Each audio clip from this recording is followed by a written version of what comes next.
Are you thinking about driving in Mexico? Or are you about to be? Well, it's a lot different than driving in Canada and the United States. So let's get into how different it really is.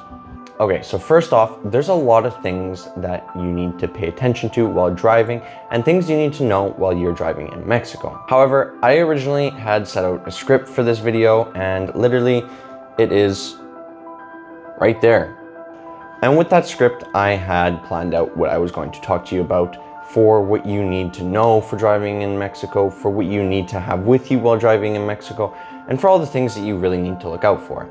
But I feel like that's a little bit dishonest in a sense, because truly there's an unspeakable amount of things that you need to pay attention to while driving and the things that you need to know while driving within Mexico. So, to start off, the number one thing within Mexico is the roads.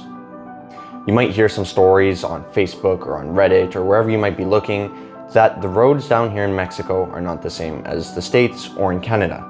And that's completely true. The roads down here are nothing like that.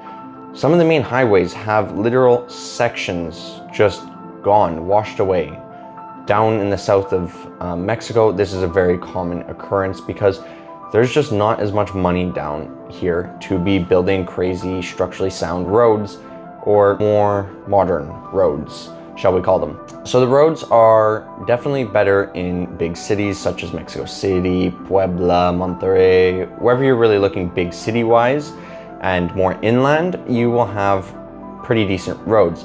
But still, in certain areas, you'll be questioning if you're actually driving on a road or not. And trust me, if you've had that thought, you probably still are for a decent while, but just try and double check. And on that topic of double checking, some of the things that you're going to need while driving in Mexico are maps. The biggest one you can obviously have is Google Maps. Make sure you go into your Google Maps though and you download the map on where you're around your surrounding areas. That way you can have it even when you're in the middle of nowhere potentially and you don't have service that you won't be able to see.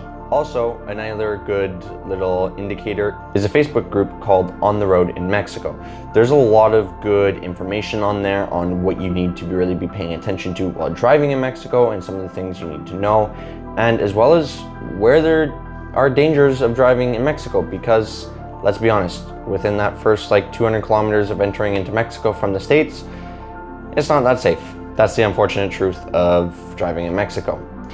But some of the other things you need to know for sure is some of the roadblocks. So what happens with these roadblocks?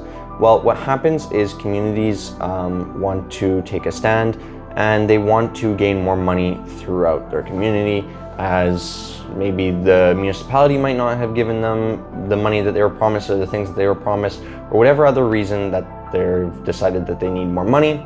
They will sometimes use their own cars or rocks or ropes, and they might have machetes or any sort of batons or anything else to kind of look threatening.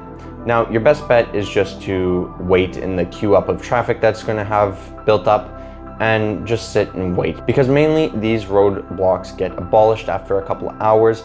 And I've sat in a couple, and yes, it might not be the most pleasant thing to do, but it's better than literally being robbed in a sense of your money just to pass a little section.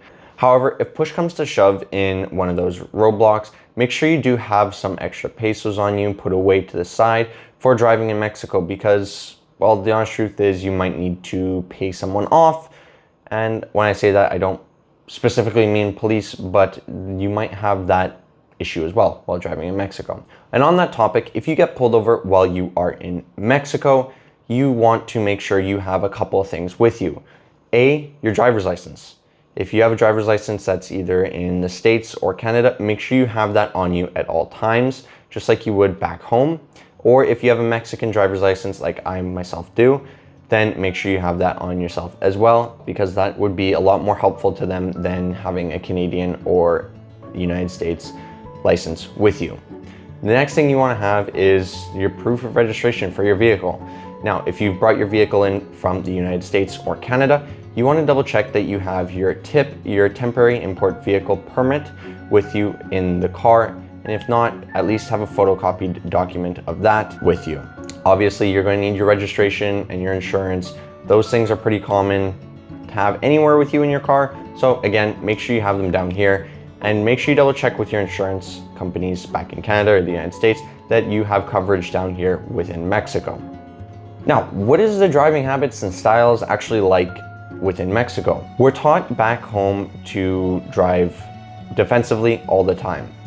Now, I have my own opinions on that, but down here in Mexico, you for sure need to be paying attention to all drivers around you. So you're gonna have to be driving not only defensively, but also aggressively in like a little 50-50 kind of deal, because you'll find in certain moments that you need to get up and go and pass someone.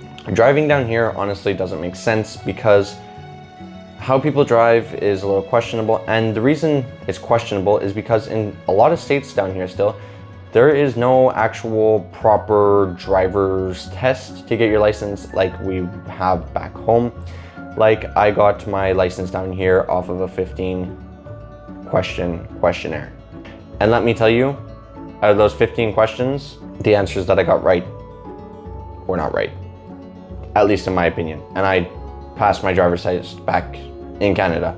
But another thing you need to be paying attention for within Mexico is motos. You're gonna have a lot more motorcycles down here within Mexico just because they're more common than they are in the States. So make sure you're paying attention to both your mirrors, so that if someone does come up and split a lane, because it is legal here in Mexico to split lanes, that you don't take out a motorcycle because they're splitting lanes. But the biggest thing while driving within Mexico is just use your common sense. If you've got your driver's license from Canada or the United States, I hope that you understand how to drive pretty decently, and you will be able to figure out how to drive down here within Mexico. Now, that is going to conclude the video, because the rest of the information that you really need, you're best off finding on the internet throughout the means of Reddit or the wonderful Facebook group that I told you about called On the Road in Mexico. There's a lot more experienced travelers within those groups, and just some Google searches can get you the exact answers you're looking for on your type of vehicle permits and all that other jazz that I personally don't know about, and I'm not gonna lie to you and act like I know about it. So I hope that you've actually learned something and enjoyed this video at the same time. And if you did, make sure you leave a comment about anything you have question-wise that I might be able to answer. And make sure you like this video and subscribe so you can see any other videos that I've done on Mexico and any future videos that I'll be doing pertaining to Mexico.